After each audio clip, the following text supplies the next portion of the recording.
Good morning. Thank you so much for joining this session. For those of you who don't know me, I'm Juliana. I'm the events coordinator for the Lloyds Bank Foundation. And thank you so much for introducing yourself in the chat. If you haven't done that, you can go ahead and just put your charity, your name and where you're from. It's great to see where you're all tuning in from today. So the session today is going to give you a chance to share with others and have a discussion kind of about what we've all learned. It's come at well, we can look at it one way or other, at a good time or a bad time. We've got into lockdown today again. So we wanted to put this session on to really look at kind of what you've learned and your experiences going through this over the past 8 months or so. So the session will be hosted by me. And also I'm joined by Gary, who is our regional manager for the West Midlands. East Midlands, sorry, East Midlands. I do not go over that border under any circumstances. I feel like I should pause the recording and go back and redo that. This is Gary from the East Midlands. I've already called him Barry this morning, so we're not on a good start. And we're also joined by Matthew from What's Next, who is from the West Midlands, and Neetu, who is from Leicestershire Carers, who's from the East Midlands. So they'll be sharing their experiences. Later on in the session, we're going to break into some smaller groups so you can meet each other's charities and have a chance to discuss with each other in those smaller groups. So without further ado, I'm going to introduce Matthew. So firstly, thank you, Matthew, for joining us today. And I'll let Matthew introduce his charity. And so we've asked Matthew today to speak because there's lockdown's happening, a lot of changes have been going on, and Matthew's put a lot and implemented a lot of those into his charity. So Matthew, I'm just going to hand over to you. Okay, thank you. The weather is nice here as well, by the way. It's I'm in Shropshire, but my organisation, Where Next Association, works in Worcestershire and Warwickshire. We work with people who have learning disabilities, and we work in real life kind of working environments. So we have 3 sites, 2 of which have garden centres. The other one has a small industries and carpentry woodworking area. All of that work, as well as some other bits and pieces, have a commercial aspect to them, so that the people that we work with, there's around 150, they all get experiences of working in and meeting customers face to face.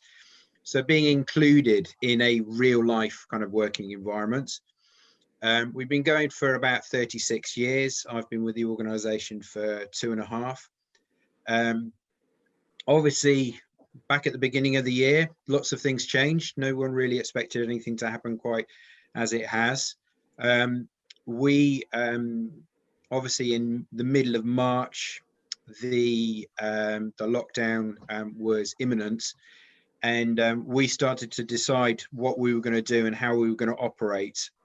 And we asked ourselves two main questions of how can we provide support if people aren't coming into us, and also how can we sustain ourselves financially if we aren't getting the regular income that we would normally get. So the second question really was answered partially by the fact that we get funding from the local authority anyway, in Worcestershire, not from Warwickshire, but in Worcestershire. So that covered about 2/3 of our income. The other areas we get funding from our sales. That dried up immediately, and but we developed very quickly to do online sales from our and deliveries from our garden centres. And then the other part is from grants. So we've been concentrating as well on looking at how we can access emergency grants.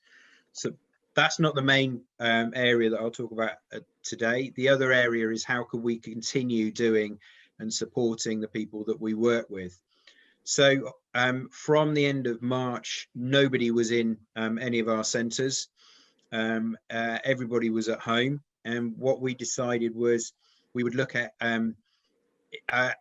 supporting them remotely as much as we possibly could. Now, it's not the same as people coming into our centres and working with us, but we felt that a lot of the work that we do is about inclusion, but also dealing with mental health issues that are around the individuals that we work with. So we thought that if we weren't able to support them in it, or even see them or communicate with them, then they would, and potentially their parents and carers as well, would suffer with mental health issues that were totally unpredictable.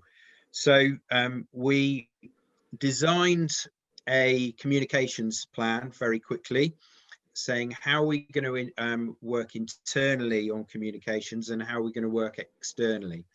And we said that we would work to be clear, consistent and honest all the way through, giving more information than we would normally do, so that parents, carers, stakeholders, Peter from Lloyds, who isn't here today, would say, yes, I do. I contact him every now and again, not when he asked me to inform him what we're doing and how we're actually working. So we decided that not to be on the back foot with communication and waiting for the local authority or anybody else to tell us what was happening. We would actually go ahead and say, these are the things that we're doing. This is how we're operating. Let us know if you don't agree with this, or you want to, you think we should be doing things in a different way. And so far, so good in relation to that. That's worked very well. One important aspect was internal communication. We have 3 sites. Originally, we had some people on furlough who were to do with the sales in the shops. And we wanted to make sure that everybody was getting the same information. So we set up Zoom communications. We set up every week or so, I would send a letter update to everybody that worked for us and all of the trustees. So they would just continuously have this flow of information, because otherwise we would be getting people making assumptions about what was happening. Now, sometimes those assumptions were right, sometimes they weren't, but we thought we wanted to be in control of that. So internally, the communications went very well, and we were able to make sure that any anxieties from people who were either still coming into the units to look after the plants, etc., or people who were furloughed or at home for the early stages, were very clearly supported. That was a fundamental point, because obviously whenever they start to communicate with the people that we support, if they have anxiety, if the staff members have anxieties, that can often go on to the service users as well. So that's how we deal with things internally. On the external side, we weren't really that socially media savvy, but we decided to set our own YouTube channel up, set up lots and lots of videos of sessions, and create kind of FaceTime communications with individuals and groups. We also did individual phone calls. We delivered some materials to individuals so they could participate in some of the sessions we were doing. Now, to make sure, we don't normally do kind of arts and crafts sessions and cooking sessions and things like that, but we did do that online because it was more about the interactions than the work that people would normally do when they were in our centres. So we've got, you know, individuals doing cooking sessions that have never done cooking sessions before, and it becomes quite a hilarious situation, but it maintains that relationship. We did quizzes, we did lots of different things. When we were deciding in June that we would be opening late June, early July, to start to have a staggered approach to individuals coming back to our centres, we thought one of the easiest ways to do that was to show individuals, do a first-person video of individuals going into those centres and what they would then experience, the changes that were there. So the what the staff would be wearing PPE wise, what they hand sanitizer kind of processes, where they would be sitting if they were sitting, where they would be operating if they were operating in different areas. So we did those, and they went down very well. So actually we were expecting a lot of anxiety from people when they came back in, and we were very fortunate that people, because they'd felt that they'd been communicating with us for several months, they kind of felt that they had already been into the centres. So that worked surprisingly well.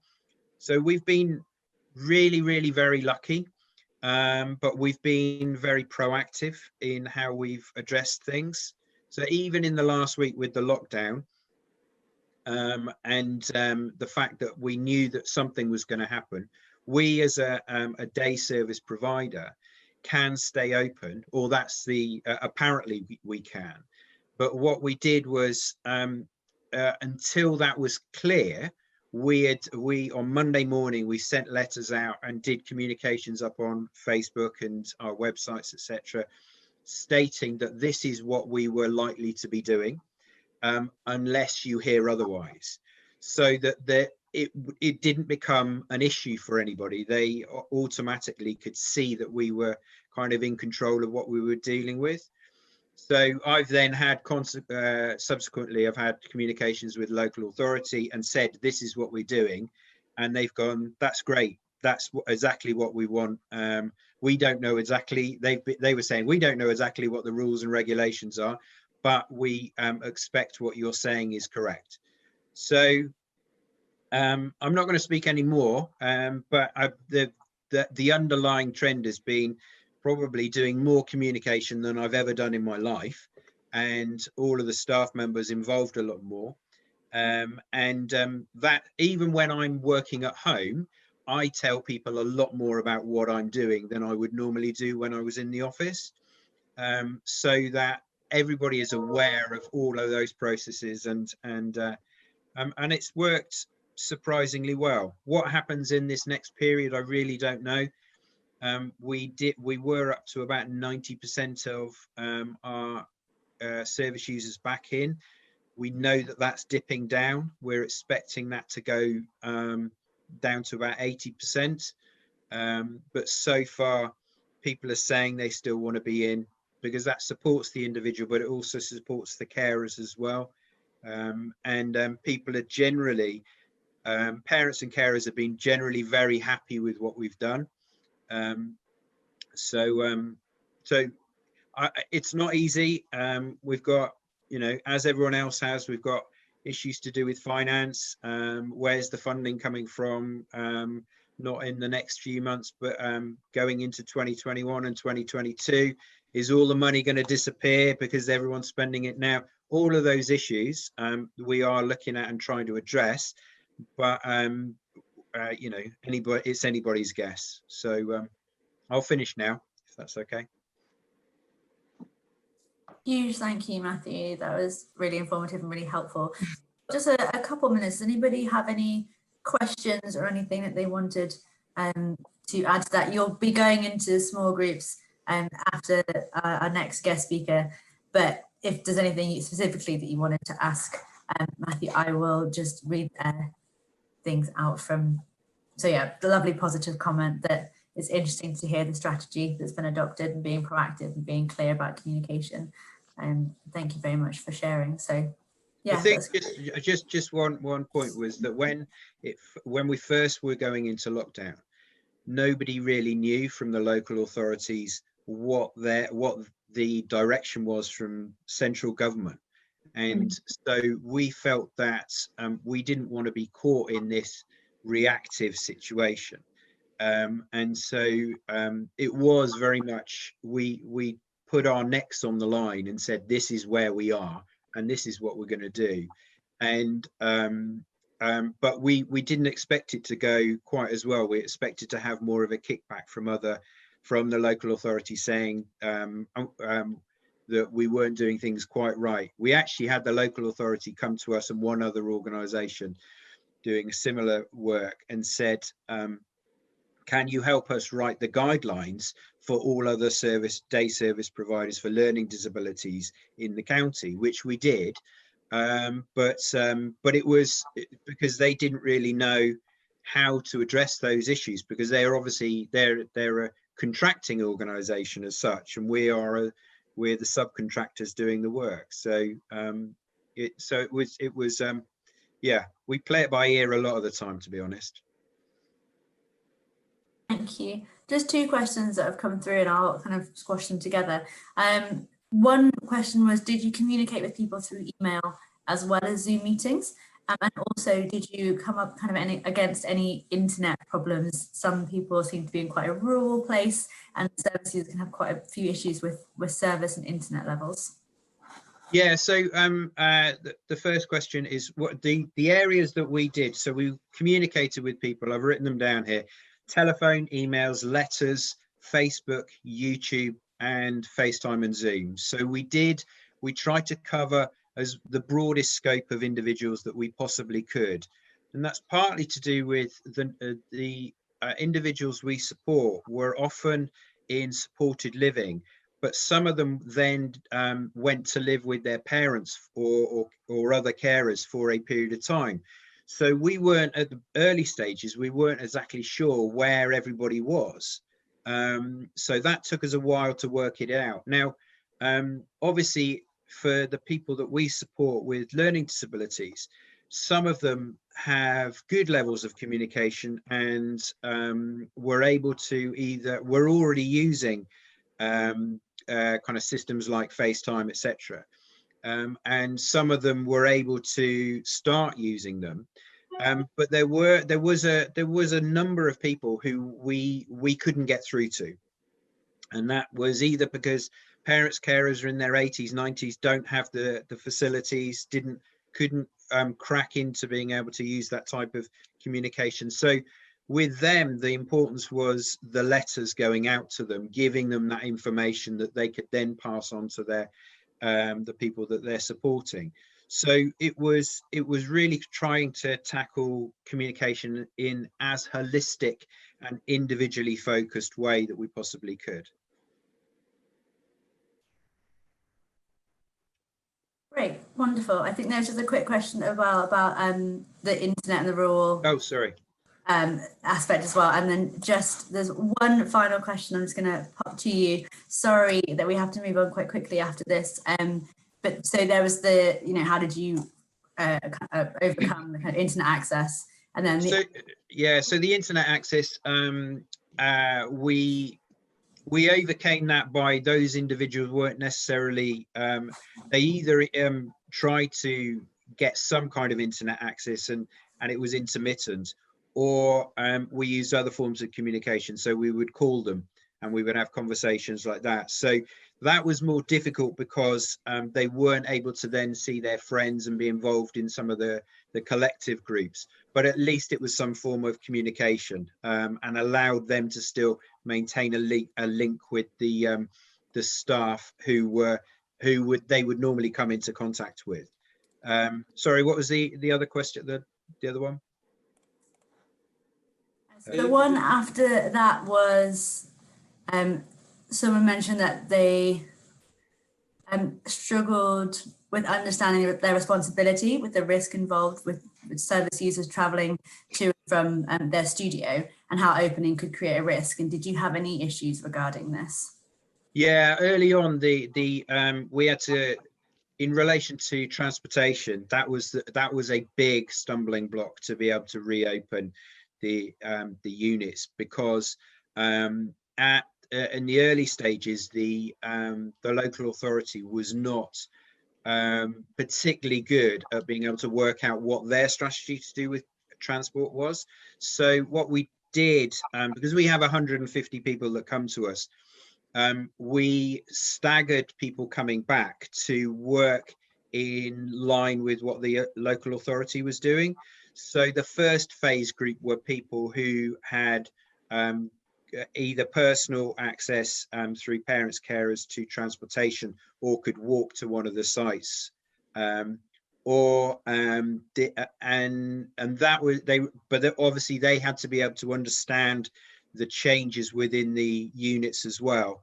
In the second phase, we were a lot more understanding of what was happening with the transportation issues with the local authority and supported transport. So that came out so the transport wasn't such a big issue after that, although transportation has continued to be an underlying issue, whether people were allowed to share transport, whether the local authority had to provide transport, or whether it was the individuals and supported living's responsibilities. So because we are a day service provider, we generally don't provide the transport, but we've been very supportive to be able to support individuals and the council to be able to assess what was needed for people to join us. So I don't know if that's the best answer. It's still an ongoing issue, really. Wonderful. Thank you so much, Matthew. Thank you for all your questions. Sorry if we couldn't get to all of them. We will try and make sure we get to them as soon as we can throughout this morning session. I'm now going to hand over to Gary, who is going to do the next round of introductions. Okay, hi everyone. I'm Gary Beharrell. I'm the regional manager for the East Midlands. We've been working very closely with Leicestershire Cares for a number of years now. Leicestershire Cares is a charity that works very closely with business to try and get the benefits of business into the voluntary sector. So a lot of what they do is they run projects around getting ex-offenders back into employment, about making skills ready for care leavers and things like that. I'll leave Neetu to explain more. I don't want to steal her thunder. Please carry on. Leicestershire Cares very well.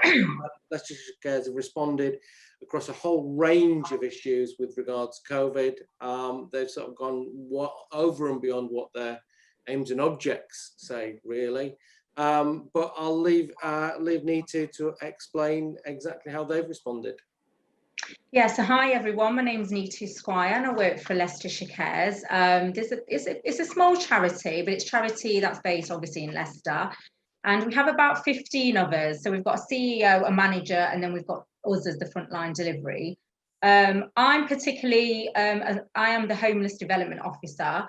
So like Gary explained, we work with ex-offenders, looked after children, young people that are in school that are sort of underperforming in education. We've got the Yes Project, so that's predominant with, you know, getting them in employment and mock interviews and things like that. We've also got myself, which is, I say mine was quite unique because it was actually a blank canvas. And my project was actually run by somebody donating some money and saying, can you just do something with homelessness? So it was really a blank canvas. So I kind of came in and decided to work in hostels where I knew money wasn't pumped in. I knew that these teen parents or people that are in these little bed sits were kind of just sort of left to their own devices until they were sort of housed. So I would then go in and really heavily support them to try and get them out of that situation, not only in a housing capacity, because again, it's out of my power, but to try and give them the skills to live independently, try and work on mental health, depression, employment. Just, I was like an overall round of a person to try and just get them out of that sticky situation that they could be in. So that's pretty much what I do on the project. I'm recently starting to work with unaccompanied asylum seekers and refugees. So again, another area I've been really quite passionate about to touch, because with the bad media, the stigma, these young boys coming into this country where, like I said, their attitude is we stay dying or we try dying. And that is pretty much how I can sum up their attitude right now. And it's just such a privilege to be able to try and get them again out of that mindset, or that, to introduce them to Leicester and the culture and the law, even the law here, and their rights, and it's just again a privilege to be able to support them. When we first had the lockdown, I'd have to say we was all very worried. It was uncertain times for us. People were panic buying. So again, for our participants, they couldn't even get food because they are all on universal credit.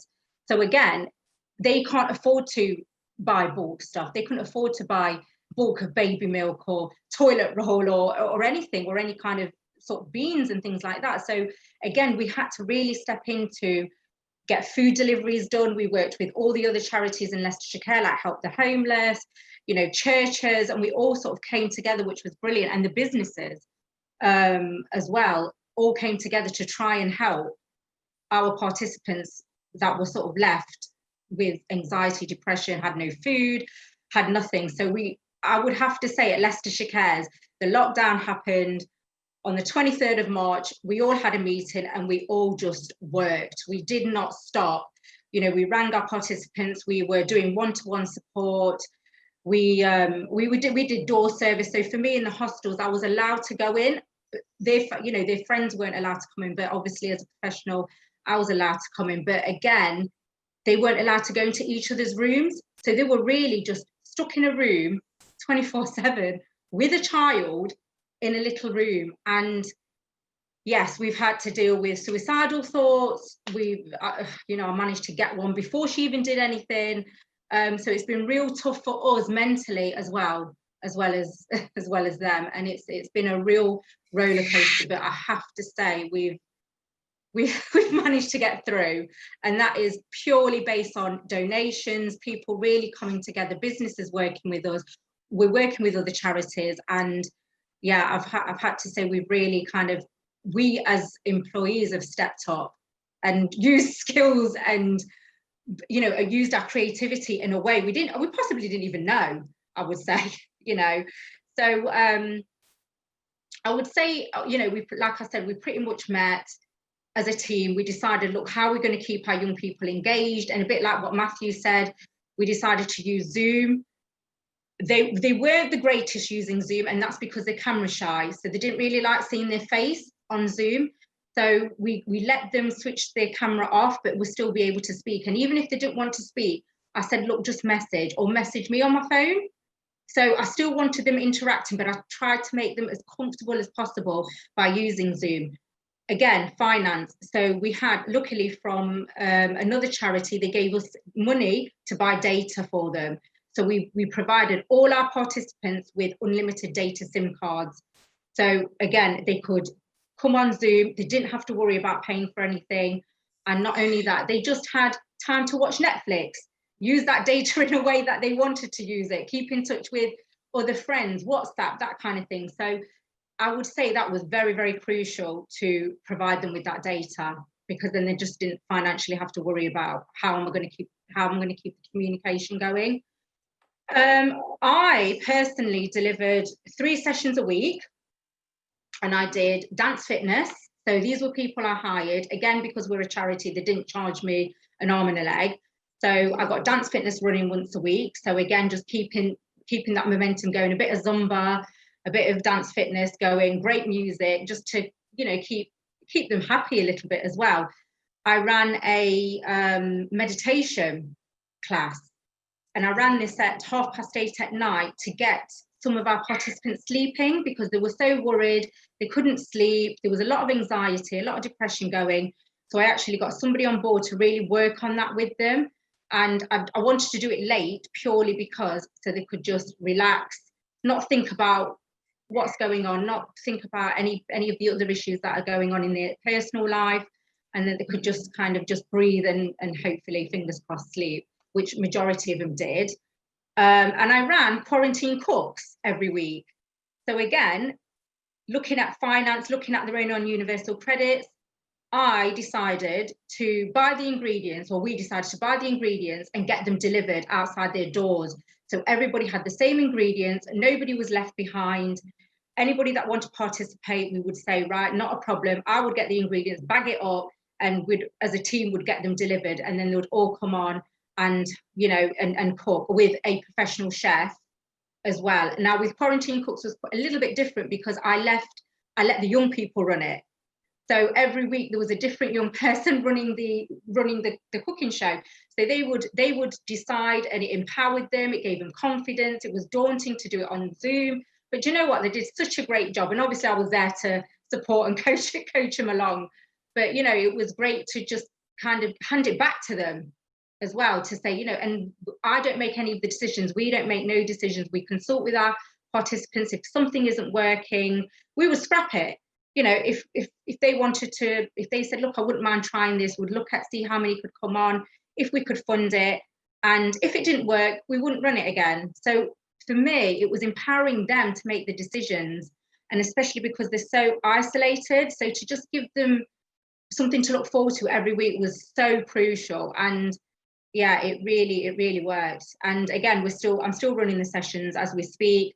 It's now called fakeaways. So we're basically mimicking takeaways and cooking it in a healthy way and under £10, because at the moment they can't cook. They will just get junk food, give the little ones junk food, and we're kind of looking at healthy eating as well, and mental health and fitness. So we're kind of covering what we should be, if you like.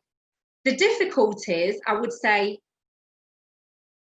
obviously with the uncertainty, but also they dip. So moods and I can't be bothered today, or, you know, just, you know, they're just having a bad day. So we would, you know, as well as running sessions, we would do one-to-ones, a lot of one-to-one work. I would go and see them, you know, I would still go and see them, but see them at the door or see them in the garden. So we're 2 meters still away and still interact with them. So we've been lucky that we've been able to do our one-to-one work. And that hasn't really caused a problem, apart from when they just, you know, the depression's kicking in.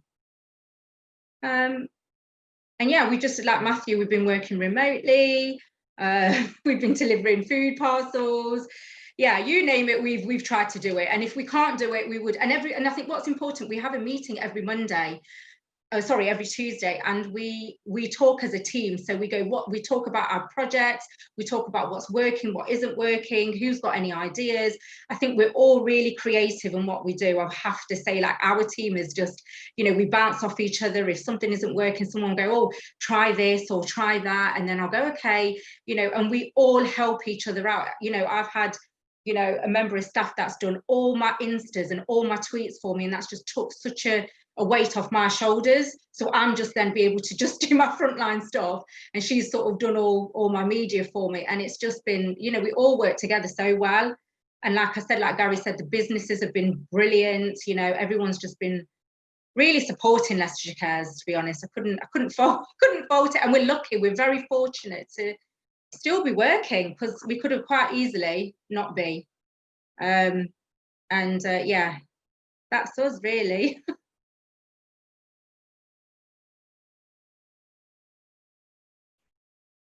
Okay, thanks, Neetu. I'd be interested to hear, because one of the things that has been quite challenging for you is you know, you've had some more difficult issues to deal with potential suicides and things like that.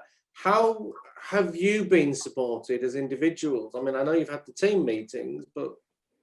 Good question. Actually, we have a social committee team that got invented over the lockdown, and it's like 3 people from the team volunteered to do well-being things for us. And so that would be, we called something called Tea at 3. So again, it was an optional thing for the staff to grab a cup of tea or a drink and just have a chat about anything that was worrying us, anything that's bothering us personally at home as well. Like, I've got 2 boys, and I had 2 curriculums coming in, and I had to do my job. And believe me, I thought I was going to be having a breakdown at the beginning.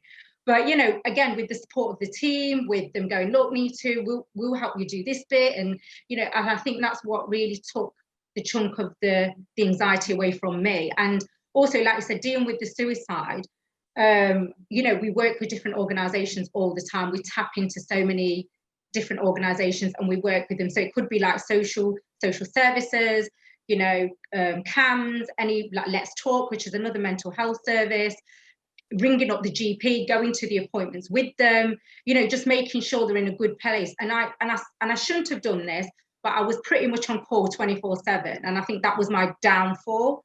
Like, they could just call me at any point, but I kind of allowed it. Nobody really took the mic.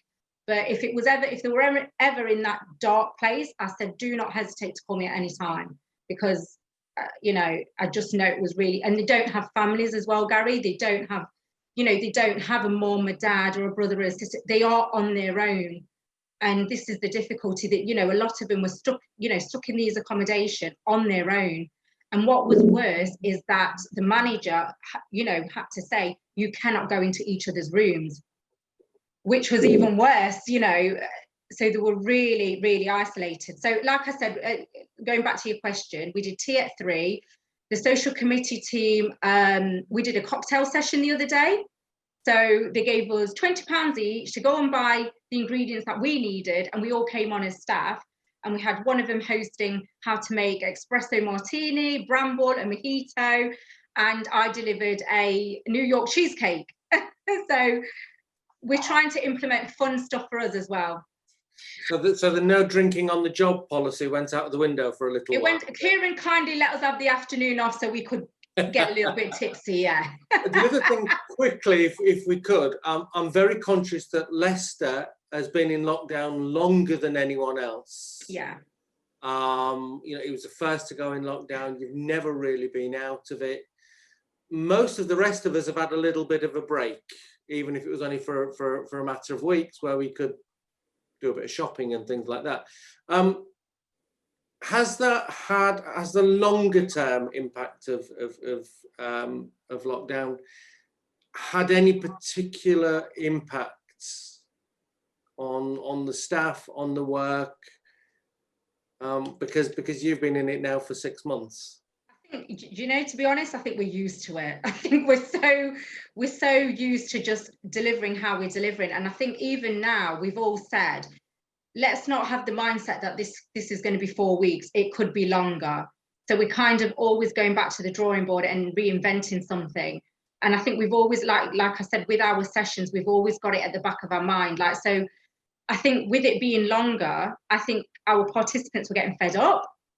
They were not abiding by the rules, I'll be honest. They decided to do their own thing. And, you know, those were the difficulties a little bit, was to try and get them to understand. But at the same time, it's like, what do? You know, if they've got absolutely nobody, am I really going to go in there and really tell them off? I'm going to be honest, no, I didn't, because I'm not in that situation with a child and stuck in a 1-bedroom little bedsit, you know, and nobody to talk to. And like I said, I really wanted to work on mental health because I knew this was the area that was just going to go sky high. And as well with domestic violence, so we worked with the domestic abuse team to also deliver sessions on DA and making sure that, you know, they didn't have to put up with what may be going on with boyfriends or anybody that they've just met or anything like that. So I wouldn't say it was difficult, Gary, but I would say we just had to always be mindful on what we were delivering and how we were going to deliver it.